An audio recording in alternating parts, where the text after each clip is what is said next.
Hello दोस्तों, कैसे हैं आप। उम्मीद करता हूं कि सब अच्छे होंगे। Welcome to our channel sharp your basic.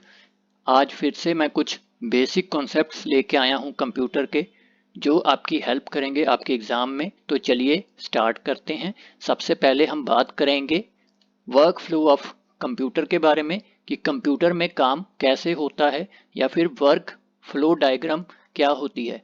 तो सबसे पहले आपको ऊपर दिख रहा होगा इनपुट, उसके बाद प्रोसेस, आउटपुट। ये जो तीन स्टेप हैं ये कंप्यूटर फॉलो करता है। सबसे पहले जो इनपुट है वो यूजर्स के द्वारा दी जाती है, उसके बाद कंप्यूटर उसको प्रोसेस करता है और हमें आउटपुट देता है। उसके बाद है set of instruction. Set of instructions का क्या मतलब है, वो डेटा जो यूजर कंप्यूटर को देता है उसको बोलते हैं सेट ऑफ इंस्ट्रक्शन। चलिए आगे चलते हैं। आगे है टाइप ऑफ ऑपरेशन। कौन कौन से ऑपरेशन, कौन कौन से काम हैं जो वो कंप्यूटर परफॉर्म करता है। तो उसमें सबसे पहले आता है there are mainly two type of operation. दो तरह के ऑपरेशन होते हैं। कौन कौन से। Arithmetic operation. Arithmetic operation mainly calculation base हैं। तो इसमें कौन कौन सी कैलकुलेशन बेस थ्योरीज आती हैं, वो है एडिशन, सब्ट्रैक्शन, मल्टीप्लिकेशन और स्क्वायर रूट। और दूसरा है लॉजिकल ऑपरेशन। लॉजिकल ऑपरेशन में हम कंसीडर करते हैं ग्रेटर देन और लेस देन को। चलिए आगे चलते हैं। आगे है basic part of computer. Basic part of computer जो है उसमें हमारे पास ये कुछ स्टेप्स आते हैं, जो है इनपुट यूनिट। इनपुट यूनिट में हम कंसीडर करते हैं कीबोर्ड और माउस को, क्योंकि कीबोर्ड और माउस जो है इनपुट डिवाइसेस हैं, इसलिए हम इसको इनपुट यूनिट में कंसीडर करते हैं। जो कि और इसमें कुछ इंस्ट्रक्शंस होती हैं, तो इसे हम क्या कहते हैं, इनपुट यूनिट।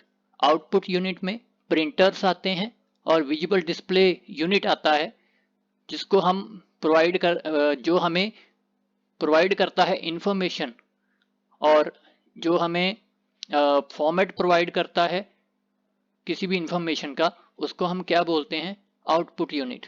कंट्रोल यूनिट है आगे। कंट्रोल यूनिट में आते हैं सारे फंक्शंस ऑफ द कंप्यूटर, कि कंप्यूटर के सारे फंक्शन किस में आएंगे, कंट्रोल यूनिट में। उसके बाद है arithmetic logic unit. Arithmetic logic unit is consider as a brain. एक तरह से कंप्यूटर का दिमाग है, जो कि सारे अर्थमेटिक ऑपरेशंस को करता है। चलिए आगे चलते हैं। आगे है types of memory. Types of memory में क्या क्या चीजें आती हैं। ऑल द इनपुट इंस्ट्रक्शन, जो भी इनपुट इंस्ट्रक्शंस दी जाती हैं यूजर्स के द्वारा, और डेटा जो भी है वो मेमोरी में स्टोर होता है। दो तरह की मेमोरी होती है। सबसे पहले आती है प्राइमरी मेमोरी और सेकेंडरी मेमोरी। प्राइमरी मेमोरी में हम क्या कहते हैं, प्राइमरी मेमोरी को, प्राइमरी मेमोरी कंसिडर करते हैं मेन मेमोरी को। जो कि मेन मेमोरी होती है कंप्यूटर की, उसको प्राइमरी मेमोरी कहा जाता है। और सेकेंडरी मेमोरी जो है वो कंप्यूटर डायरेक्ट एक्सेस करता है, या फिर सीपीयू डायरेक्ट एक्सेस करता है, उसे सेकेंडरी मेमोरी कहते हैं। ये थे कुछ आज के कॉन्सेप्ट्स। होप्स हो कि आपको पसंद आए होंगे, या फिर आपको अच्छे लगे होंगे। तो अगर आपको अच्छे लगे हों तो आने वाली वीडियोस के लिए हमारे साथ जुड़े रहें, और इस वीडियो को लाइक और शेयर करें और चैनल को सब्सक्राइब करें। Thank you.